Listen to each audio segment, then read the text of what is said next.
acabamos de ver la ley de la utilidad marginal, ¿recuerdan? Que es la ley que explica el valor de los bienes económicos. Pues bien, la otra ley esencial, desde el punto de vista del actor individual, que vamos a enunciar ahora, y que en su momento utilizaremos para entender el proceso de mercado en relación con los bienes de capital, es la ley del rendimiento o productividad marginal decreciente. Fíjense ustedes que en economía cada vez vamos a introducir más el apellido marginal, en el margen. Por eso también la economía austríaca se llama economía subjetivista o economía marginalista. Es curioso, pero vamos a ir descubriendo juntos que son los últimos actores, los menos interesados, las últimas valoraciones, las que determinan la de todos. Es una cosa maravillosa y sorprendente, pero así es. Bueno, pues vamos a explicar hoy en qué consiste la ley de la productividad marginal decreciente. Que hay proporciones óptimas de factores de producción o bienes económicos de orden superior cara a producir lo que llamábamos bienes económicos de primer orden o bienes de consumo, aquellos que satisfacen directamente necesidades humanas. A mí no me gusta utilizar gráficos y de hecho explico la economía sin utilizar gráficos, pero a lo largo del curso de vez en cuando utilizo alguno y hoy va a ser una excepción. Vamos a utilizar un gráfico y vamos a explicar la ley del rendimiento o de la productividad marginal decreciente en términos de dos factores de producción. Como la ley lo que dice es que hay combinaciones óptimas de factores de producción cara a producir un bien de consumo, vamos a suponer que existen dos factores de producción. A uno le vamos a llamar el factor de producción A y a otro le vamos a llamar el factor de producción B. Y solo nos referimos a dos por simplificar, por hacer más sencilla la presentación. Para que ustedes visualicen, el factor de producción A puede ser pues un recurso natural, una parcela de tierra, por ejemplo, o un bien de capital, ya lo estudiaremos más detalle después. Vamos a suponer que es una parcela de tierra. Y el factor de producción B, vamos a suponer, en consonancia a como se presenta en la mayor parte de los libros de texto de economía este problema, vamos a suponer que es el factor que llaman ellos trabajo. No existe tal cosa como factor trabajo, esto es una simplificación burda y enormemente engañosa. No hay un bien de producción que sea trabajo. Lo que hay es una constelación casi infinita de diferentes factores de producción que son diferentes tipos de trabajo.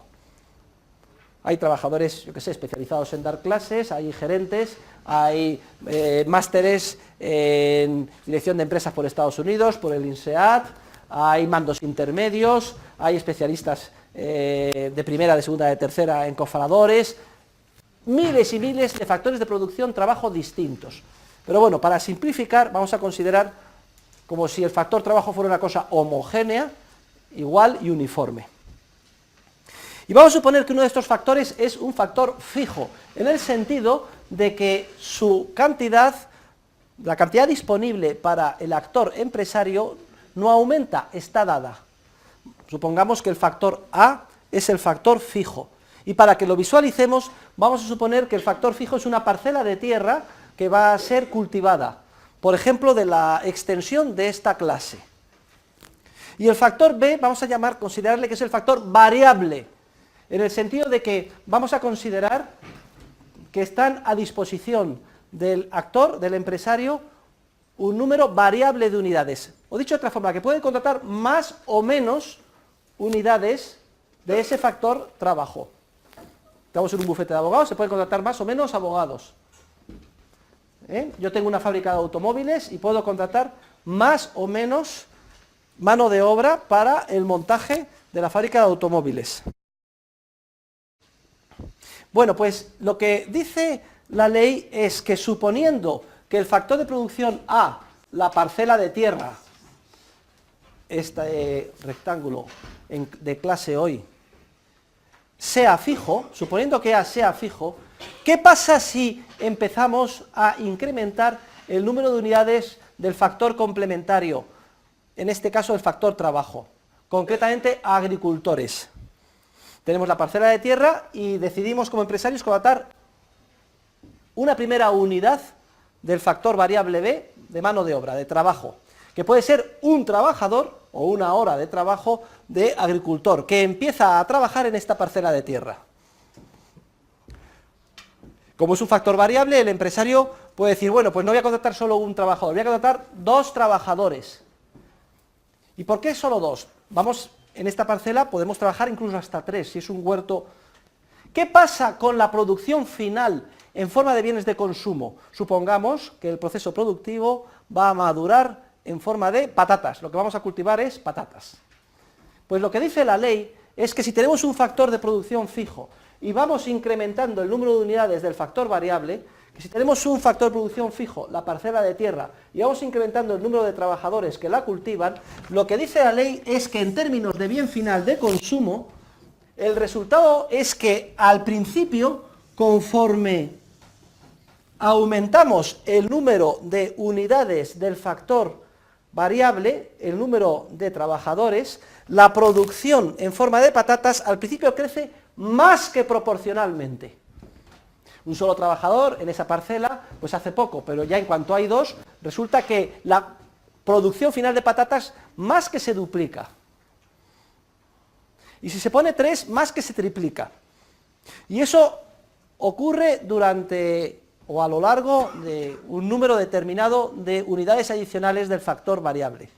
Pero dice la ley que llega un momento en el que utilizar unidades adicionales del factor sí que da lugar a incremento en la producción final de bien de consumo, en nuestro ejemplo de patatas, pero empieza a dar lugar a incrementos ya menos que proporcionales. Esto gráficamente significa que la producción, aunque sigue creciendo, llega un momento en el que empieza a crecer ya menos que proporcionalmente. O expresado de otra forma, que por cada unidad adicional del factor trabajo, del factor variable B, en nuestro ejemplo, se produce cada vez una cantidad adicional inferior de bien de consumo, en nuestro ejemplo de patatas. Y esto es lo que dice la ley. Que en cualquier proceso productivo que ustedes puedan imaginar, suponiendo un factor fijo, el incremento de unidades adicionales del factor variable siempre llega a un momento en el que la productividad adicional en forma de bien final del consumo empieza a crecer menos. Y esto es lo que se llama productividad marginal decreciente. Por eso la ley se llama ley del rendimiento o de la productividad marginal decreciente. En términos gráficos, cuando deja de ser cóncava y empieza a ser convexa la curva, a partir de este momento, de este número de unidades del factor variable, la productividad crece, pero empieza a crecer ya menos que proporcionalmente. Es más, incluso cabría concebir, imagínense que la parcela es como esta y que ya vamos por el trabajador número 50. Empezamos a meter aquí trabajadores y ya nos molestamos unos con otros y metemos 100. Oiga, si aquí no cabemos 100. Cabría concebir que incluso la producción final de patatas se resintiera, empezara incluso a disminuir si seguimos metiendo gente.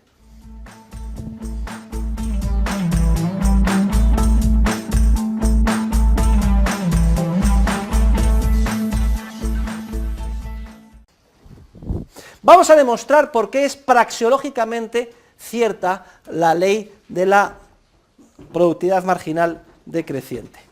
Miren, igual que la ley de la utilidad marginal se suele explicar malamente, como si fuera una ley de raíces psicológicas o de la saciedad, pues lo mismo pasa con la ley de la productividad marginal decreciente. La ley de la productividad marginal decreciente se explica en casi todas las clases y en casi todos los libros de texto como si fuera una ley tecnológica. E incluso yo mismo, para que ustedes captaran la idea, en el ejemplo que les he puesto y lo visualizaran, lo he presentado en el ejemplo como si fuera una ley tecnológica. Y todo el mundo dice, bueno, tiene mucha lógica lo que dice el profesor, una parcela de tierra dada, al principio no hay tan pocos trabajadores, que añadir trabajadores adicionales hace que la productividad aumente más que proporcionalmente. Luego llegará un momento en el que se sigue produciendo más, pero cada vez menos. La unidad adicional, el trabajador adicional no produce proporcionalmente lo mismo, sino cada vez menos, e incluso si entiendo esto tan visual que ha explicado el profesor, que si seguimos metiendo más factor variable, pues al final incluso a lo mejor está la desorganización, el caos, la torre de Babel que se organiza ahí, que se produce menos. Y esto, que está bien para que ustedes visualicen la idea, junto con un gráfico, sin embargo carece de fundamento. Desde el punto de vista teórico, la ley de la productividad marginal decreciente no es una ley tecnológica, resultado de que se molesten o no los trabajadores, es una ley estrictamente inserta en la lógica de la acción humana, y ese es el principal mensaje que quería enviar hoy aquí en esta clase. Y quizás es una de las principales aportaciones más meritorias de Mises en la acción humana. Vamos, señores, a hacer algo muy importante. Vamos a demostrar por qué la ley de la productividad marginal decreciente es universalmente válida, se da siempre y además está inserta en la lógica de la acción humana. Y lo vamos a demostrar sensu contrario. ¿Qué pasaría si la ley de la productividad marginal decreciente o el rendimiento decreciente que acabo de explicar no se diese? Es decir, la ley que dice que hay combinaciones óptimas, que hay un nivel, un número, un volumen del factor variable a partir del cual unidades adicionales da lugar a incrementos cada vez más pequeños, productividad en el margen decreciente de bienes de consumo. Eso es lo que dice, nada más. Que tiene que pasar, en términos gráficos, de la concavidad a la convexidad a partir de determinado volumen. ¿Qué pasaría si la ley no se diese? ¿Qué pasaría si no hubieran combinaciones óptimas de factores de producción para producir un bien de consumo? Si la ley no se diese, sucedería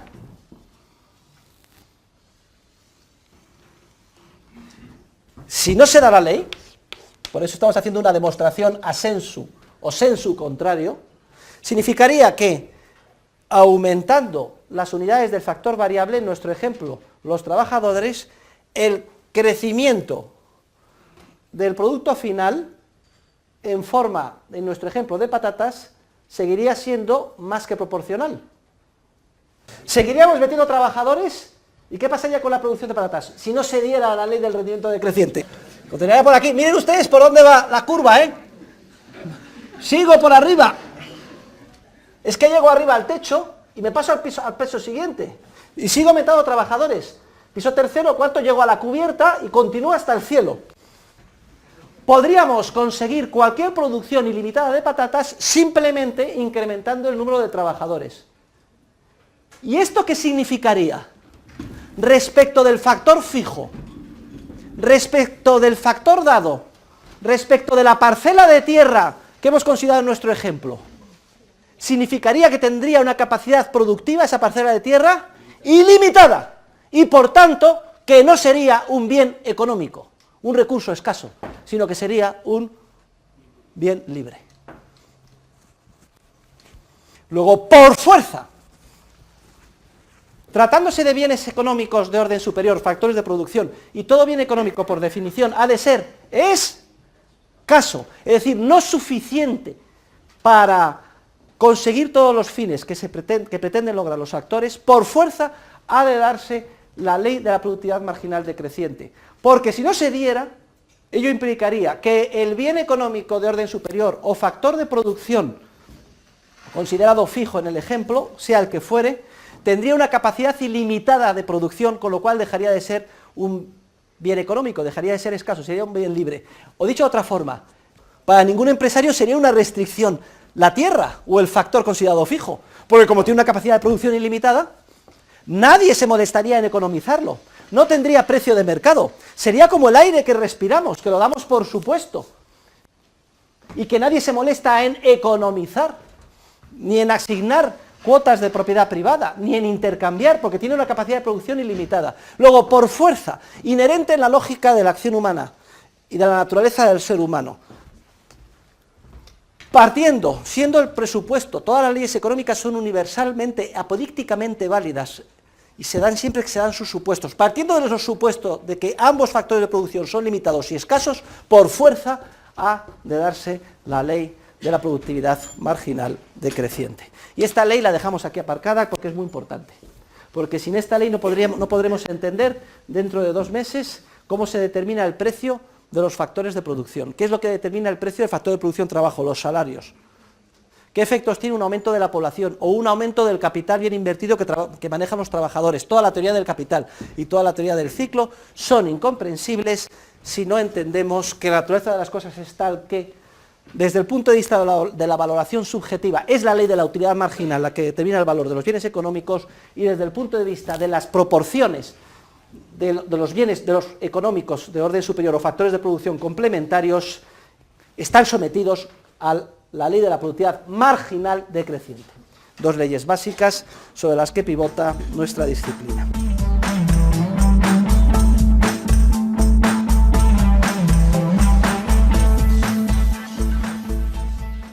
La ciencia económica, recuerden, cuando hablábamos de método, ¿cómo se construye? Se construye partiendo de los fenómenos analíticamente más simples. El más simple de todos ellos es el axioma de la acción humana, y luego vamos introduciendo supuestos, introduciéndolos en nuestra cadena de razonamientos lógico-deductivos, y llegamos a leyes más complejas. Hasta ahora hemos enunciado 2 básicas sobre las que vamos a construir todo el edificio de la teoría de los precios: utilidad marginal, productividad marginal decreciente, uno para los bienes de consumo, otro para los factores de producción, cuando estudiemos la teoría de los precios, los factores de producción. Y ahora vamos a dar un salto analítico para ampliar y hacer más complejas nuestras leyes. Hasta ahora hemos supuesto solo un ser humano, actor individual, aislado, Robinson Crusoe en su isla. Para enunciar estas 2 leyes no hace falta dar entrada a más personas.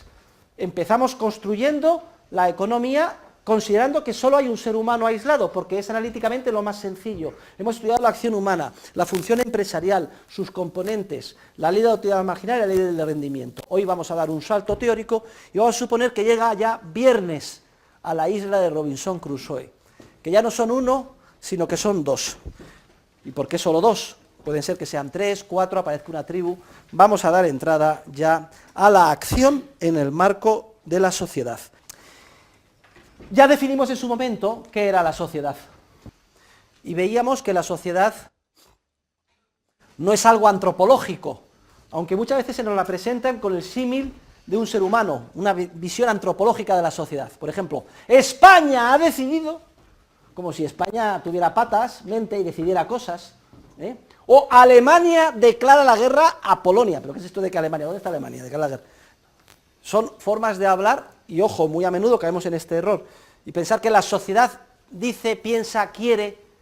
No, no es así. La sociedad realmente es una realidad, existe, está ahí, pero es misión nuestra entender en qué consiste esa realidad. Nosotros somos científicos sociales, tenemos el desafío más grande. ¿Qué es la sociedad? Veíamos que la sociedad es un concepto abstracto.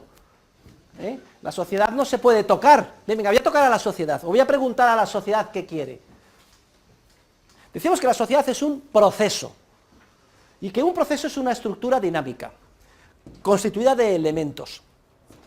Que la sociedad era un proceso muy complejo o complejísimo, porque estaba constituida de miles de millones de elementos, cada uno de los cuales es un ser humano. Y cada ser humano en sí mismo es un universo, porque está dotado de una innata capacidad creativa. Decíamos que es un proceso complejísimo, porque tiene muchísimos elementos. En cuanto es complejísimo desde el punto de vista cuantitativo, pero también es complejísimo desde el punto de vista cualitativo, porque un proceso que es una estructura dinámica no solo son los elementos como un magma, sino los elementos relacionados entre sí. Poníamos el ejemplo de un mecano que conecta las diferentes partes. Todos hemos montado de pequeños mecanos, hemos hecho construcciones, Lego, etc. Pues la sociedad es un complejísimo proceso de interacciones humanas. Es decir, los elementos, los miles de millones de personas que constituyen el cuerpo social, interactúan entre sí. Y esas relaciones no son que un ser humano esté conectado con otros de una manera física, a través de un cable, un tubo, una cuerda. Las interacciones son también relaciones espirituales, que solo se pueden interpretar en términos históricos. Son interacciones humanas, básicamente relaciones de intercambio. Do ut des, en latín. te doy a ti a cambio de que tú me des a mí. Y hacemos un intercambio, relaciones de intercambio. Relaciones de intercambio que se llevan a cabo en base a unas normas de comportamiento pautado, en base a principios jurídicos y principios morales. Y muchas de ellas, no todas, se plasman en precios de mercado, que se fijan en unidades monetarias. Y ya veremos qué implicaciones tiene esto, porque hace posible el cálculo económico, la contabilidad, evaluar si hemos ganado o hemos perdido cara al pasado y hacer proyecciones o presupuestos cara al futuro, orientando nuestra acción. Y todo este proceso complejísimo que es la sociedad, ¿qué lo impulsa o qué lo mueve? ¿Cuál es el motor de la sociedad? Decíamos que es la función empresarial, es la innata capacidad del ser humano que tiene para crear información, transmitir información y coordinar. El proceso empresarial continuamente transmite, crea y coordina. Y ese proceso empresarial es un proceso competitivo, en el sentido de que los seres humanos rivalizamos unos con otros para tratar de alcanzar cuanto antes nuestros fines. ¿Y qué resultado tiene todo esto? Decíamos, pues esto es curioso, porque todo este lío que acabo de explicar resumidamente, no lo ha creado nadie, no lo organiza un ministerio, no lo han pensado unos sabios que nos han dicho, vengan, hagan ustedes y pónganse a intercambiar entre ustedes. Ha surgido solo, es lo que se llama un orden espontáneo, que constituye el objeto de investigación de los economistas. Por contraste, el análisis nos permite entender cómo cuando se quiere mejorar o lograr determinados objetivos deliberados en ese orden espontáneo, se destruye al orden espontáneo. Es el teorema de la imposibilidad del socialismo, que vamos a ver con todo detalle en clase. Descubrimos como científicos sociales el orden espontáneo y nos maravillamos de que haya surgido, de que evolutivamente se perfeccione y de que se expanda sin límite. Ese Big Bang social, empresarial, de continua expansión sin límite de la creatividad humana, del conocimiento y de la información, que genera continuamente desajustes, pero también que tiende a coordinar los desajustes previos, creados. La gran maravilla, además, que nos sorprende a los científicos sociales es que esto, que nadie lo ha creado y que surge solo, tiene un efecto curioso, y es que impulsa la vida. Permite sostener cada vez a un número mayor de seres humanos que desarrollan su vida con una riqueza, variedad de matices en términos cualitativos cada vez mayor. Luego, como científicos desde fuera analizando el proceso, nos damos cuenta que el resultado, no querido por nadie, pero sorprendente, es que multiplica la vida. La sociedad, por tanto, no es un sitio, no es un lugar, no es una persona, es una realidad abstracta que solo puede ser interpretada previamente si disponemos del instrumental analítico que desarrollamos como economistas.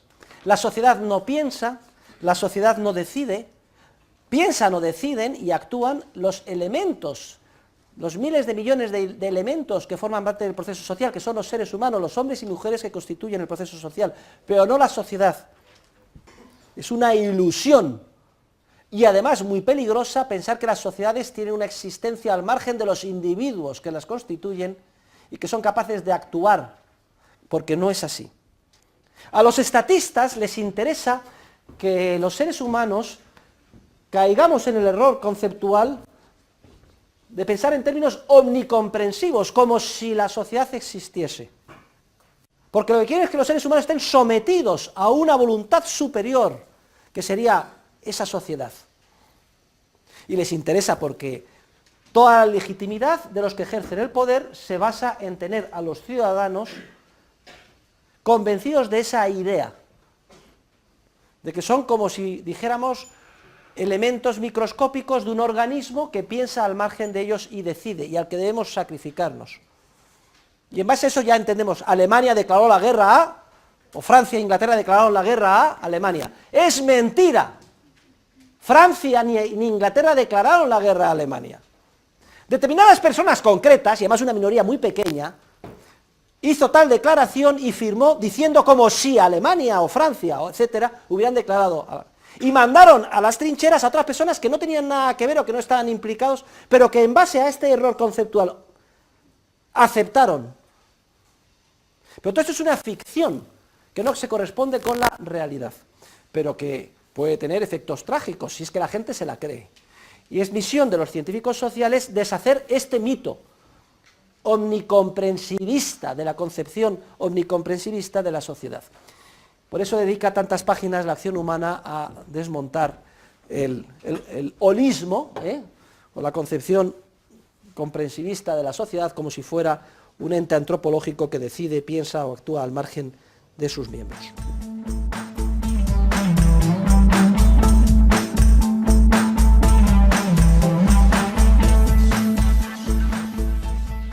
Hay dos leyes importantes que tenemos que estudiar cuando damos entrada a la sociedad.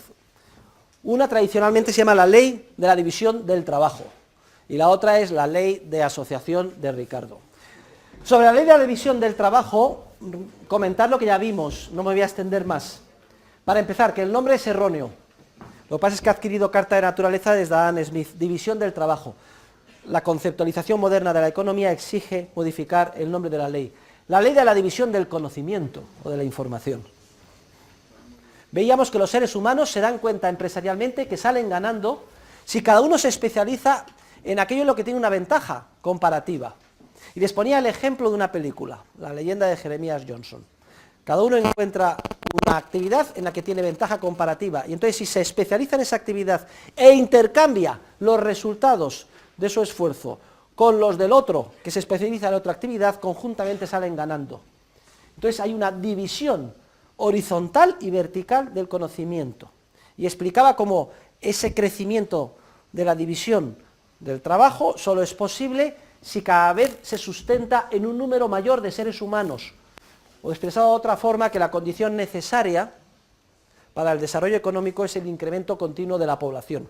Eso parecía sorprendente a muchos, Decía, oiga, pero profesor, si es al revés, cuanto más somos, más pobres. ¡No!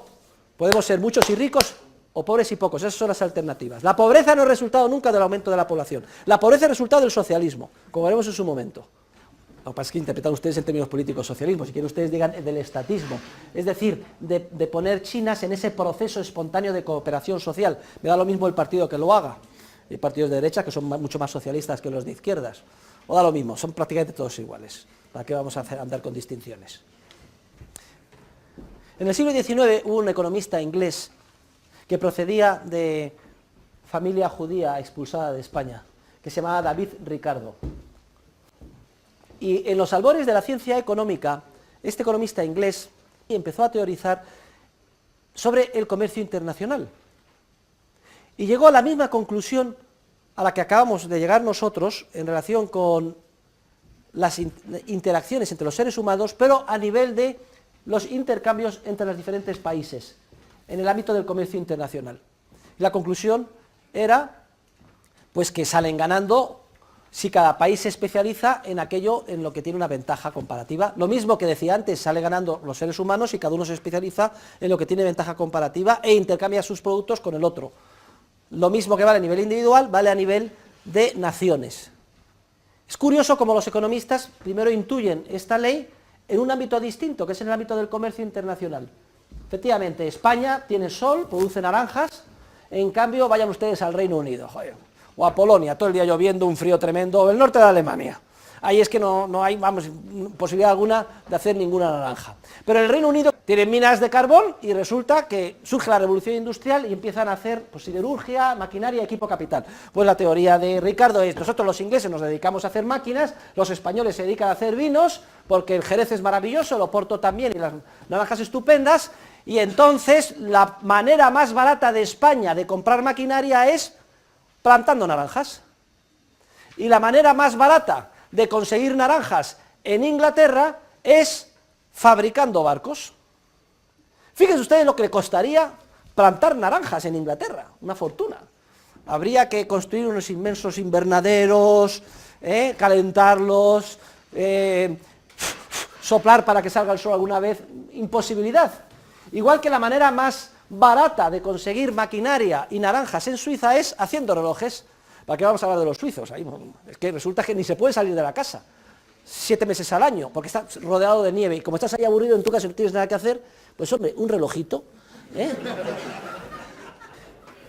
Y esa es la explicación de las ventajas del comercio libre. Todos salen ganando. No es sino una aplicación burda al ámbito agregado de las naciones de los principios que ya hemos estudiado en clase en relación con la interacción humana individual. Ahora, Ricardo dio un paso más y se planteó, ¿qué sucede si un país es más eficiente que otro en todas las líneas de producción? Fíjense que tiene ventaja comparativa en todo. ¿Seguiría interesando intercambiar? ¿Seguiría interesando el comercio internacional? Si un país, no se da la circunstancia que acabamos de ver, que es muy obvia, España más eficiente haciendo naranjas, Inglaterra productos siderúrgicos y Suiza relojes. Pero ¿qué pasa si un país es más eficiente que otro en naranjas, en relojes, en productos siderúrgicos? ¿Seguiría interesando el intercambio? Sí y no. Y entonces la conclusión de Ricardo es que sí, que incluso en esas circunstancias se sale ganando si se intercambia, si cada país se especializa en aquello en lo que tiene ventaja comparativa relativa, este es el término, mayor. Y por eso, aunque David Ricardo no fuera consciente, Mises en su honor bautiza la versión generalizada de la ley de la división del trabajo del conocimiento con el nombre de ley de asociación de Ricardo. Y esa es la explicación del título de este epígrafe en el libro de texto En la acción humana. ¿Qué significa especializarse en aquello en lo que uno tiene ventaja comparativa relativa mayor? Claro, en la hipótesis estamos suponiendo que un país bate a los demás en todas las líneas, pero no necesariamente con la misma intensidad. Si resulta que en unas líneas es muchísimo más eficiente que los otros países, en otras más eficiente, en otras algo más eficiente, y en otras, por fin, un poco más eficiente, lo que Ricardo descubrió es que le interesaba a este país dedicarse solo a lo que es muchísimo más eficiente, dejando a los demás las otras líneas e intercambiando. Y el ejemplo que les puse por extrapolación, que es lo realmente importante en el ámbito de la interacción humana, es muy claro. Decíamos, supongamos un cirujano que es 1000 veces mejor cirujano que su anestesista y sus enfermeras. Pero resulta que también es el mejor anestesista, pero solo es 100 veces mejor anestesista que su anestesista. Y también es, pues es ese, Dios le ha dado ese don, es un magnífico enfermero y asistente, pero solo el doble de mejor que lo que está a su disposición. Lo que dice la ley es que interesa que ese cirujano se dedique solo a abrir cabezas.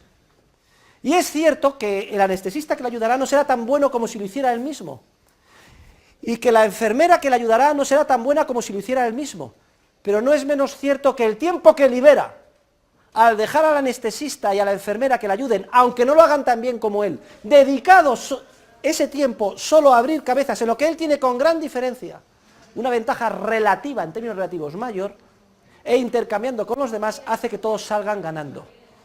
Y esta ley es una maravilla porque nos explica por qué existe el proceso de interacción social, o expresado de otra forma, por qué todos tenemos nuestro hueco en el proceso de cooperación social, incluso los menos dotados, los menos formados desde el punto de vista del conocimiento científico, incluso las personas minusválidas, todas salen ganando en un proceso globalizado de intercambio voluntario en el que cada uno se dedique a aquello en lo que tiene ventaja comparativa relativa mayor. Y creo que les ponía el ejemplo, porque pongo todos los años, de esta serie televisiva, La Ley de los Ángeles, de ese bufete de abogados que contrataron a un minusválido mental, simplemente como ordenanza para llevar el correo de un sitio a otro y repartir el café, cosa que hacía, por cierto, muy torpemente, pero lo hacía. Mucho más torpemente que el presidente de la firma. El presidente de la firma lo podía haber hecho en 5 minutos, pero, hombre, tiene una importancia relativa, que tarde en vez de 5 minutos 10 el café o que me entreguen las cartas a lo largo de toda la mañana. Yo ya no me ocupo de eso y me dedico solo a resolver casos. doy un puesto de trabajo a aquel aparentemente menos capaz que se gana la vida, me hace un favor a mí y yo a él, y los dos salimos ganando. Esta es la ley de la asociación de Ricardo, que explica por qué estamos todos cooperando de forma espontánea en el proceso de cooperación social que es la sociedad. Por tanto, chapó a David Ricardo. Por cierto, es de las pocas cosas, iba a decir la única, en la que estoy de acuerdo con lo que hizo, ¿eh? Y a Mises por haber desarrollado la ley.